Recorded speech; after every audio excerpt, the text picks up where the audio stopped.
Chief Minister for being here, welcoming your delegation here, and I'm very much looking forward to the discussion. Well, we had a good discussion beforehand, discussion over dinner. We take so much inspiration from what has happened in Maharashtra over the course of a number of years, but particularly over the course of the last decade. Many lessons about how to build infrastructure, how to build out, how to build clean, how to re-green. So I'm going to go through some remarks. I'm going to give a bit of context to how we see the world and what it means for Canada, what it means for Canada-India.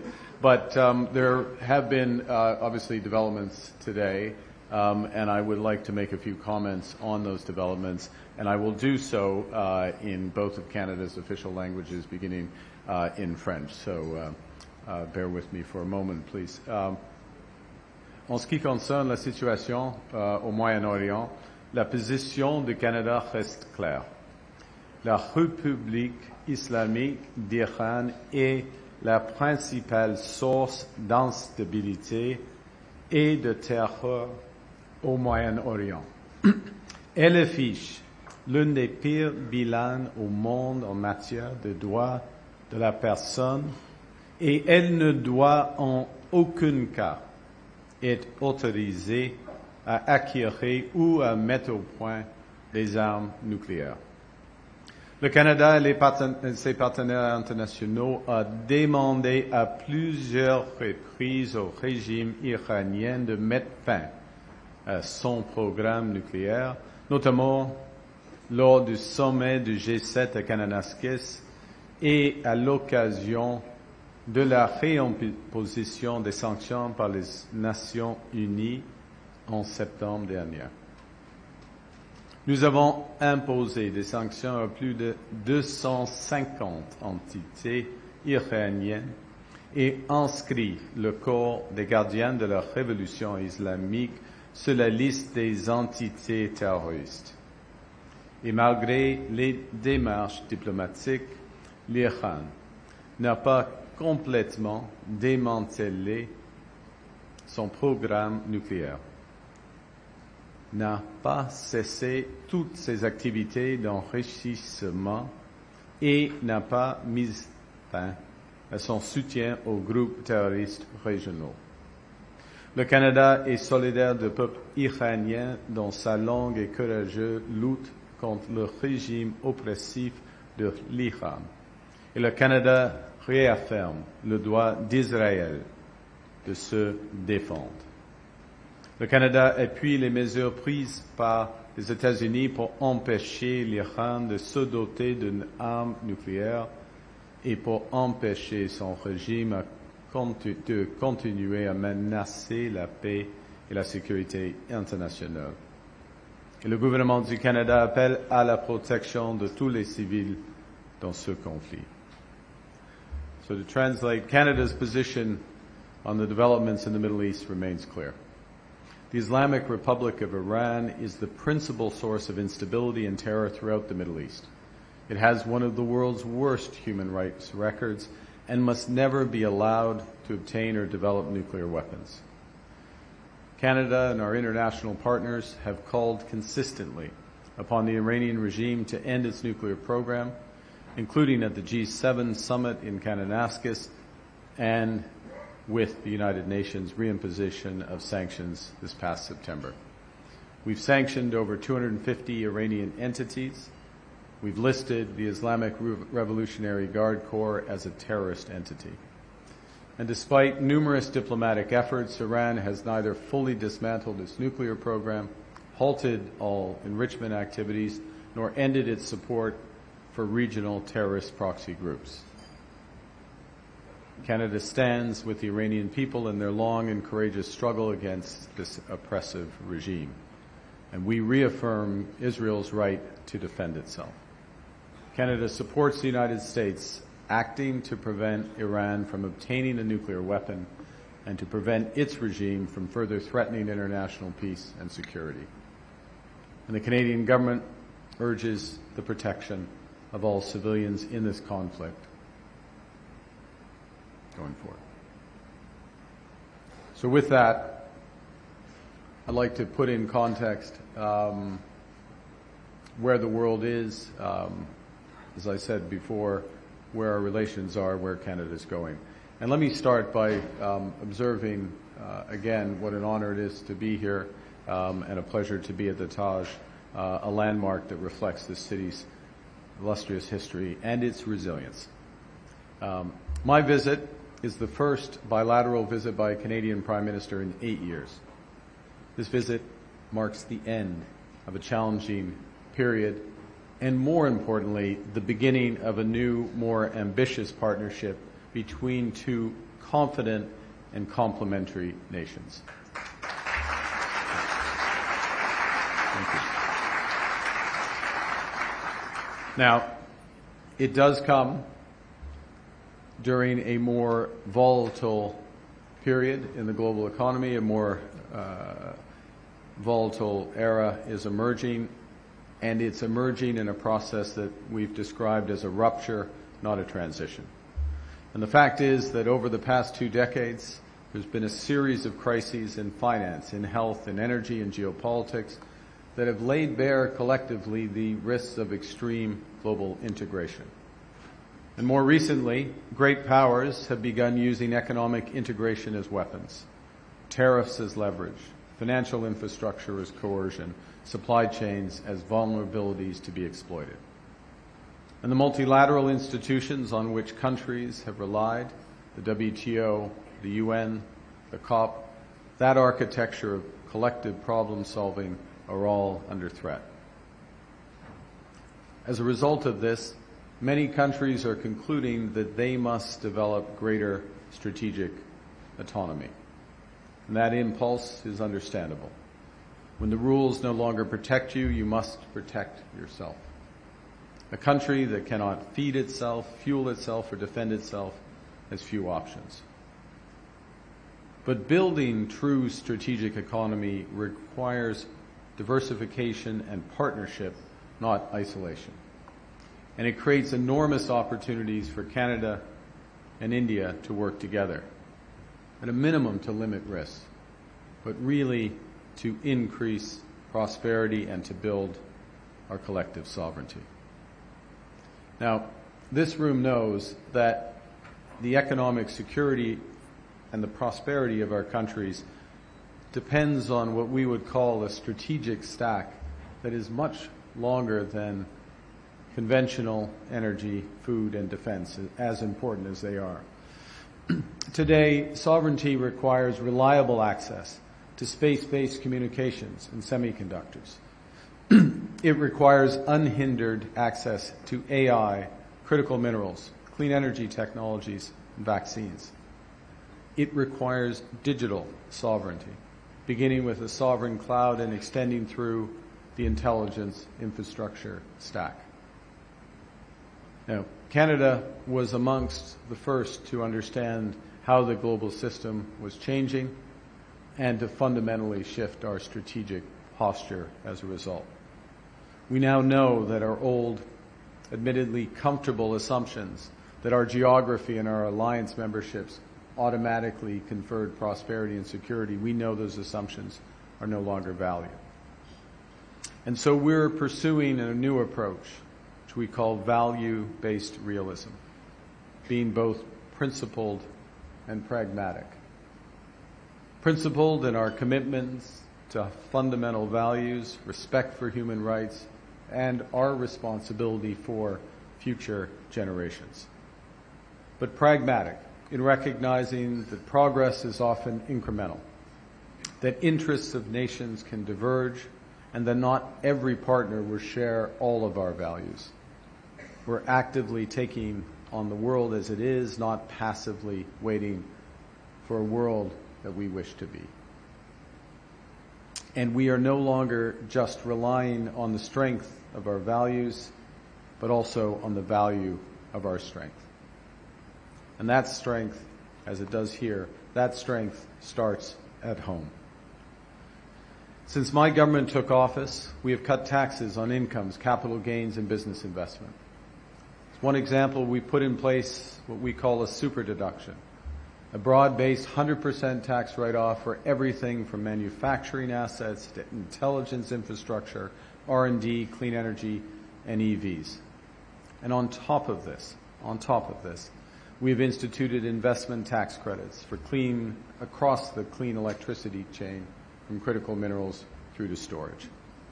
These measures reduce our marginal effective tax rate for investment to just 13%. Let me translate that in relative terms. That's 4.5 percentage points below the U.S. level, and it is one half the G7 average. We are slashing red tape. Admittedly, the red tape for which Canada, unfortunately, had become infamous. We're slashing that red tape. All major projects will be approved within 2 years in cooperation with the provinces. We've removed all federal barriers to interprovincial trade, and we're fast-tracking $1 trillion of investment in energy, AI, critical minerals, new trade corridors, and beyond. Just last month, we launched our new Defense Industrial Strategy, I should say. And that's a bold plan that will catalyze $500 billion of investment over the course of the next decade. We are doubling government investment in defense-related R&D to develop next-generation capabilities in AI, in quantum, robotics, and autonomous systems. Overall, this strategy builds our sovereignty in the fullest sense. In other words, our ability to act independently in a more dangerous and divided world. And to repeat, we know that strategic autonomy does not mean isolation. It means being strong enough to be a partner of choice. And India is one of our natural partners.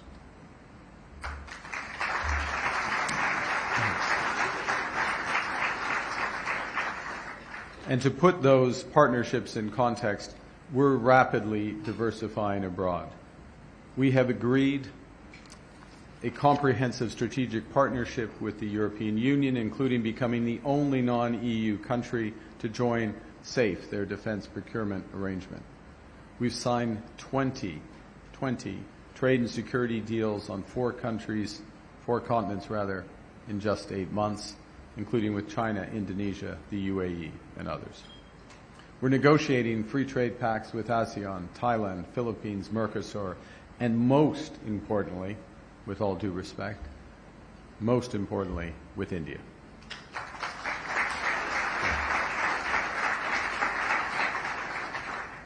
And beyond the threats and away from the headlines, we retain the best trade deal with the United States. Our average tariff rate is less than 5%, and more than 85% of our trade enters the United States tariff-free. In addition, to help solve global problems as the rules-based order is under threat, we're pursuing variable geometry. In other words, building different coalitions for different issues based on common values and interests. On trade, we're championing efforts to build a bridge between the Trans-Pacific Partnership and the European Union, something that would create a trading bloc of 1.5 billion people. On critical minerals, we're forming buyers' clubs so the world can diversify away from concentrated supply. On AI, we're cooperating with like-minded democracies to ensure that we will not ultimately be forced to choose between hegemons and hyperscalers. Canada is at the table. Canada is at those tables because we have what the world wants. We're an energy superpower. We hold vast reserves of critical minerals. We have the most educated population in the world. Our pension funds are some of the world's largest, most sophisticated investors. And our government, AAA, has immense fiscal capacity to act decisively. And if you don't believe that, the Minister of Finance will give you an hour-long tutorial after this. Fundamentally, we have the values to which many others aspire. We're a pluralistic society that works And we are a stable, reliable partner in a world that's anything but.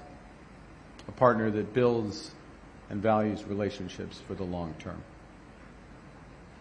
And we're here this week because Canada and India are natural partners.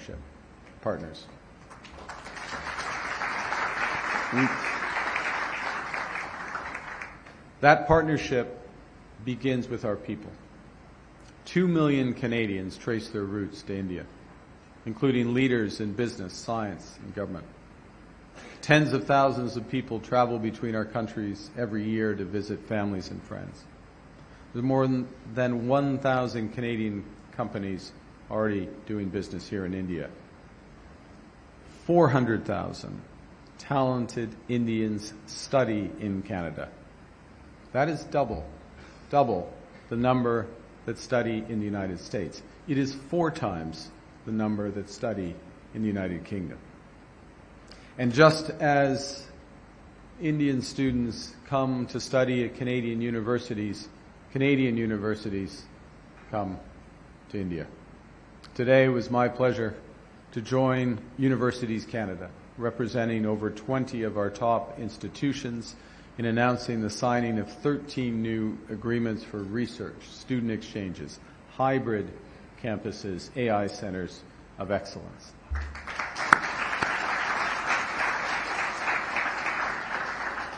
And I salute the presidents of the University of Toronto, McGill, Dalhousie, oh my Lord, UBC.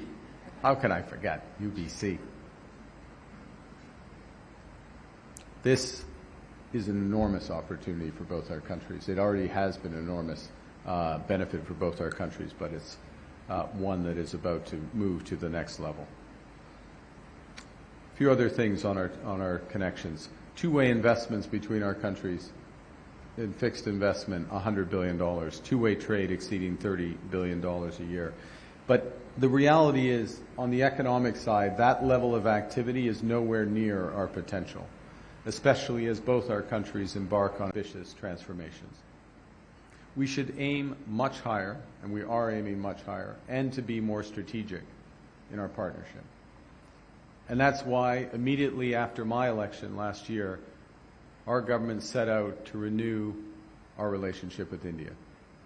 I invited Prime Minister Modi to the G7 summit in Canada. And when he came a few weeks later, we agreed to re-engage across security, energy, and technology. A few months later, at the G20 summit in Johannesburg, Prime Minister Modi and I launched a landmark partnership with Australia on critical minerals and technology. And we're now negotiating a comprehensive economic partnership agreement with the intention to double two-way trade by 2030. Our goal, to be clear, is to sign that agreement by the end of this year.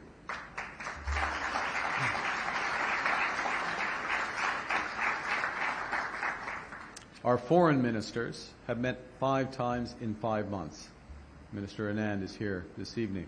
Our ministers of environment, our Minister of Trade, Minister of AI have all led delegations to India. I'm joined by them, the Minister of Finance, the head of our civil service,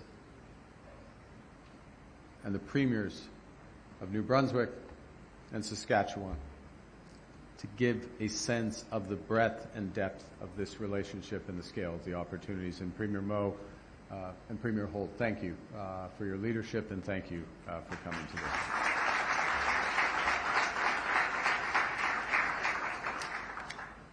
Our visit is focused on the core areas where we can work together to create that greater sovereignty, greater choice, and greater prosperity for our people.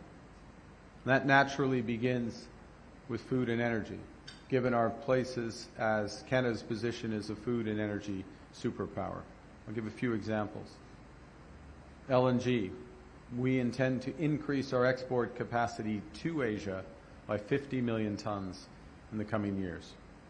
It extends to nuclear cooperation, from being the most reliable long-term supplier of uranium to building large-scale and SMR reactors.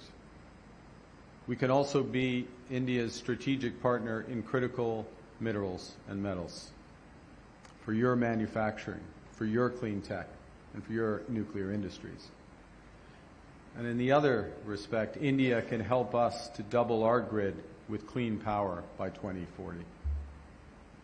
And finally, India's leadership in AI and the digital economy aligns well with our mission to develop and commercialize those technologies as well as quantum, and, as I said earlier, to deepen our defense innovation. My friends, Canada is clear-eyed about the world as it is, and we are equally determined to forge a new path in it. We are a confident and ambitious nation, and that confidence, that ambition, brings us here to India to lay and build on the foundations that have been laid by tens of millions of citizens in both our nations, to work together to create a more resilient, a more prosperous, and a more just future for our peoples. As communities in Canada and India mark Holi in just a few days, our bilateral relationship is also entering a new chapter, embodying the festival's vibrancy and its values of renewal and opportunity. Thank you for your presence. Thank you for being part of this renewal. I look forward to the discussion, your questions, and further discussion. Thank you very much.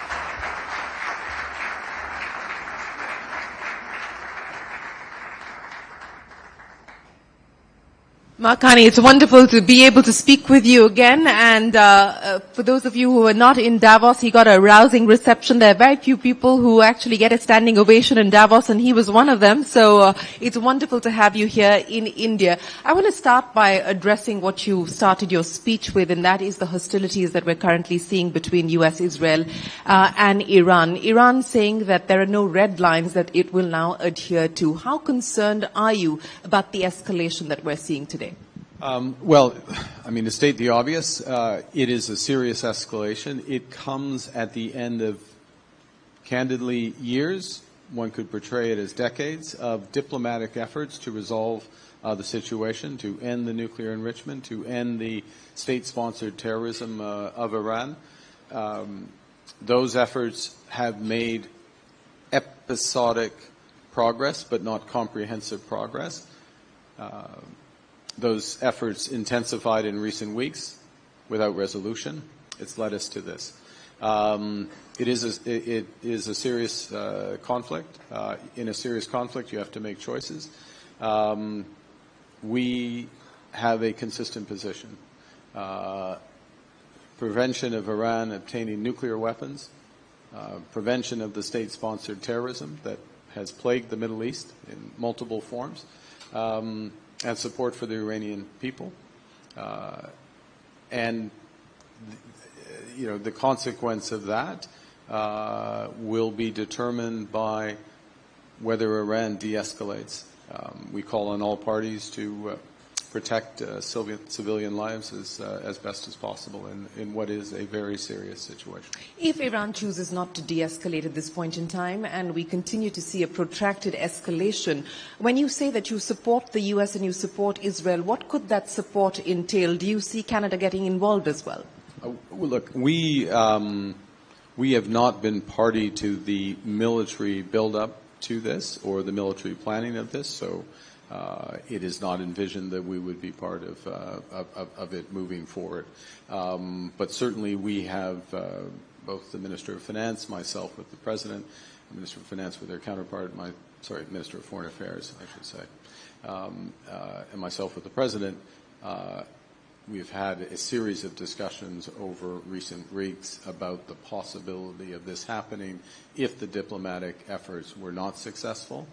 It's been very clear the threat of what has now been realized in terms of military action. It should have been clear to an Iranian regime which has refused to dismantle fully its nuclear program and continues to pose a serious threat to the region.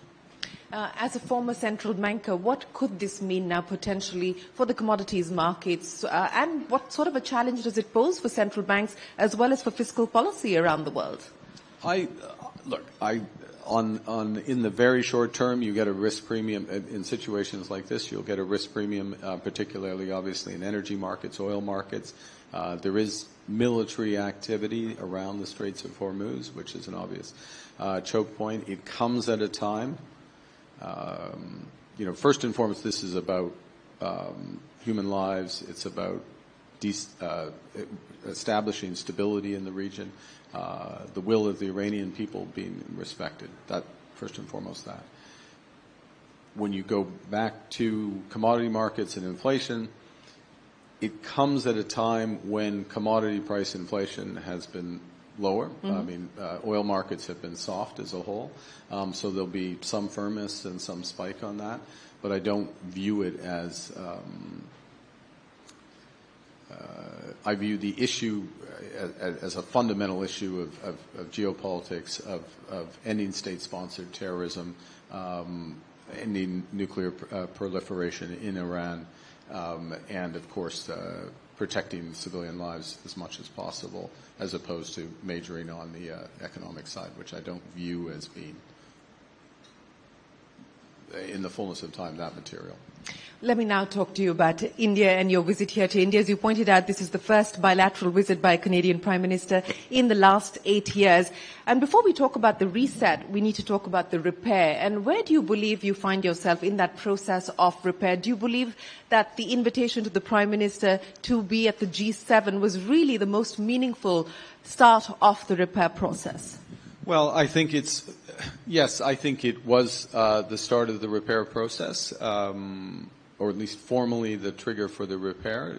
The only way to repair a relationship is to re-engage, and then the question is there something substantive underneath? And I think what we saw very quickly is two things. One is an engagement on both sides, with good faith and energy on the security side, to work more closely together on the security side, and that has been followed up consistently with the Ministers of Foreign Affairs, but also our national security advisors, our various security departments. So that pillar is there, and then probably what is of direct interest to this room is that in parallel to that, a quick realization of the scale of the economic partnership opportunities that have only been reinforced in recent months by the more apparent rupture in the nature of the global economy. In other words, where integration being weaponized and the value of having a broader range of connections, particularly in strategic sectors, that gives autonomy back to countries. And that's where our complementarities really come into play. So the middle powers resistance that you spoke of in Davos, so the strategic reset of India and Canada should be seen from that lens? Well, I'm a couple of things there, just not to be too picky about the rhetoric, but I wouldn't call India a middle power. I mean, India is... I'm happy for Canada to be called a middle power, but I don't view, in all seriousness, in terms of the trajectory and the ambition. The second thing is that it's not a what I view this as is we understand the way the world is. We understand that if you have a single dependency in something strategic, it could be food, it could be oil, it could be energy, it could be semiconductors, it could be elements of the intelligence stack, it could be in space. That's a risky position to be in if that is with one of the hegemons. That's revealed behavior. So there's the no regret strategy is to have more diversified partners.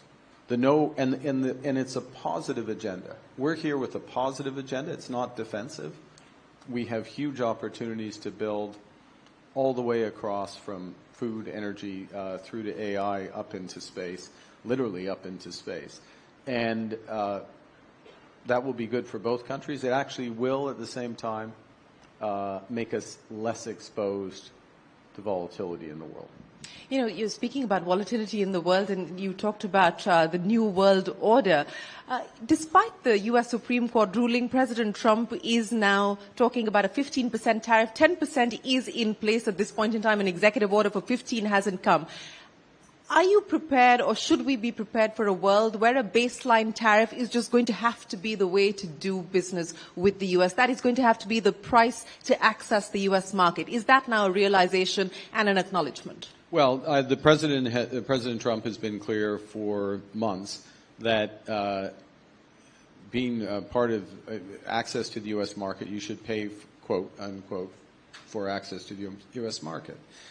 Sometimes that's in tariffs, sometimes that's in changing regulation, sometimes that's in investment commitments into the United States. We've seen all of those. I think this will likely settle down into tariffs, but the ability of the U.S. administration to do that over the longer term will be more likely determined by more conventional methods in trade agreements or not. Than what are temporary measures. Even so-called 232 measures are temporary in the sense that they're addressing a specific perceived dislocation. And obviously the Section 122 ones that are used now have a time limit of 150 days. Yeah. You know, you talked about value-based realism and a pragmatic approach that we need to take as far as trade is concerned. How do you see your engagement with China from the construct of the value-based realism that you just spoke of? Well, it's a great question, and I think if I compare China and India, that helps define it. So we would see our cooperation with India extending into defense, a wide range of areas of defense, a wide range of areas, for example, in AI, quantum, and others. That was not part of our discussions with the Chinese. I don't see defense cooperation with China. When I say defense cooperation, I mean in the production of weapon systems and defensive systems.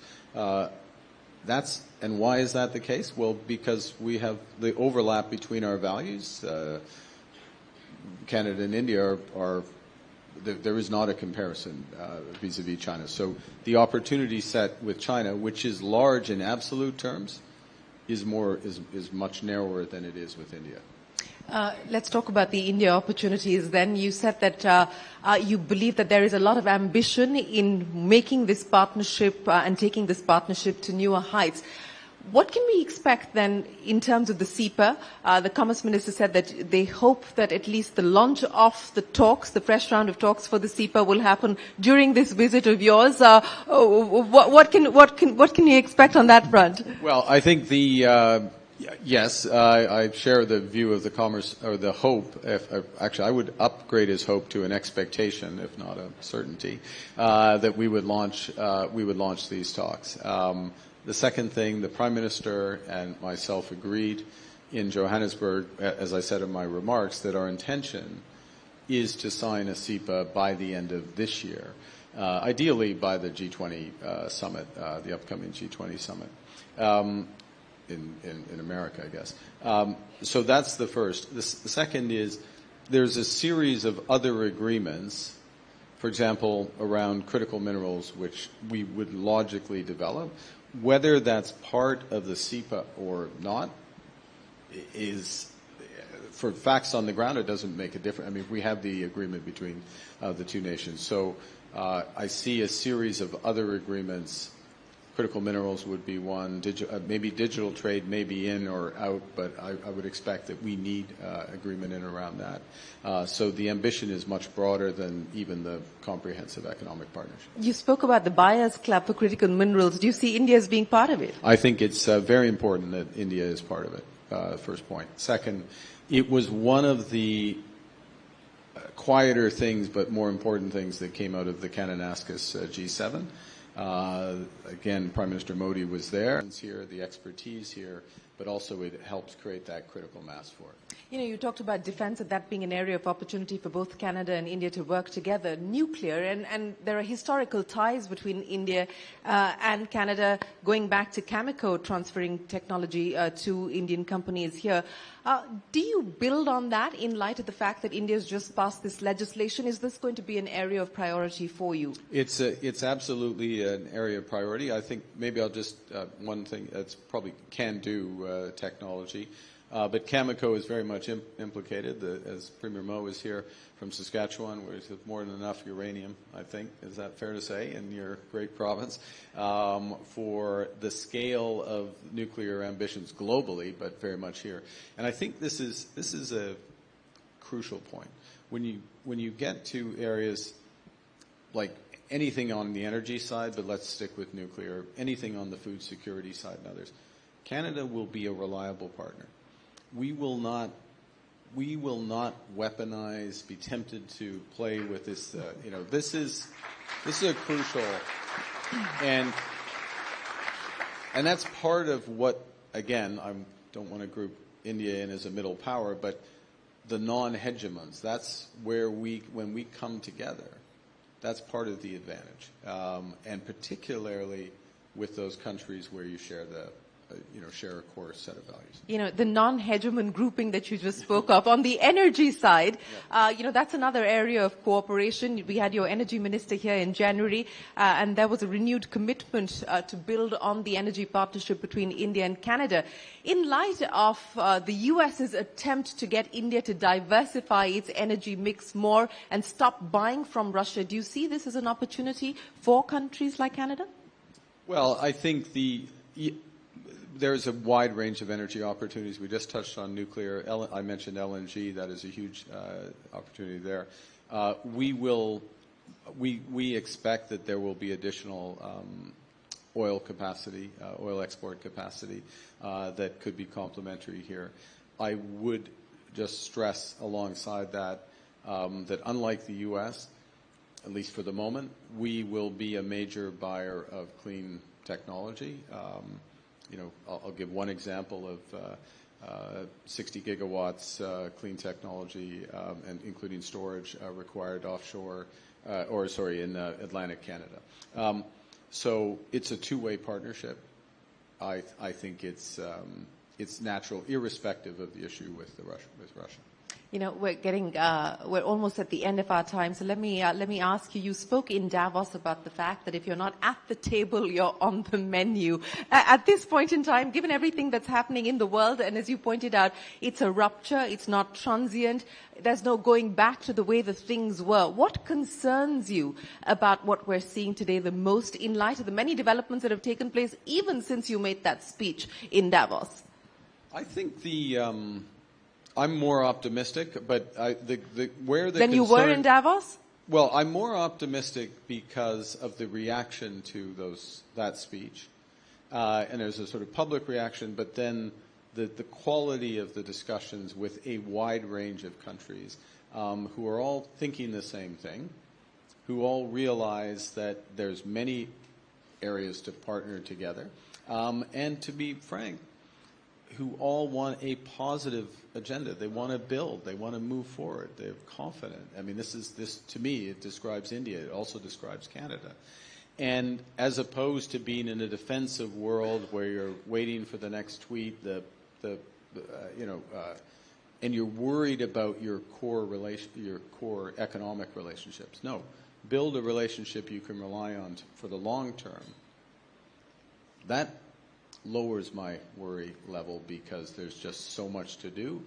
And as an example, the scale of what's being discussed between Canada and India is a perfect illustration of that. Did you believe or anticipate that you'd emerge from that speech as the great unifier? Boy, we're in trouble if I'm the great unifier. But I think the main thing I took from that speech, I hate to say, the analogy was right. You know, the analogy of taking the sign out of the window, the analogy is there because in a totalitarian regime, everyone is thinking the same thing, but you don't necessarily know that everyone's thinking the same thing. The reaction to that speech was everyone's thinking the same thing and wants to get on. So you've got a room full of Indian business leaders here. What is the message that you leave this room with? That I leave this room with? Yes. Let's go. Yes. No, the message is, I've been here for 30 hours probably, tremendous discussions already, a lot of energy, focus. It's infectious, the enthusiasm, the ambition, and the scale and scope of what's going on in India. I think it's very positive for Canada, and the partnerships are going to flow. Mark Carney, many, many thanks. Ladies and gentlemen, a big round of applause for Mark Carney, the Prime Minister of Canada.